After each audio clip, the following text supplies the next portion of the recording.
Na letošnjem 47. mednarodnem obrtnem sejmu se Slovenska vojska predstavlja že 11. V letošnjem letu smo samo predstavitev malce spremenili, saj je predstavitev organizirana tako, da lahko obiskovalci aktivno sodelujejo v njej.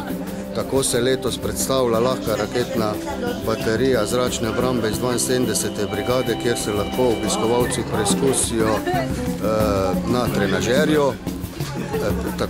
Potem se predstavlja 430. mornariški divizion in sicer pirotehniki, katerih predstavitev je zelo zanimiva in pa svoje delo z robotom lahko tudi praktično prikažejo.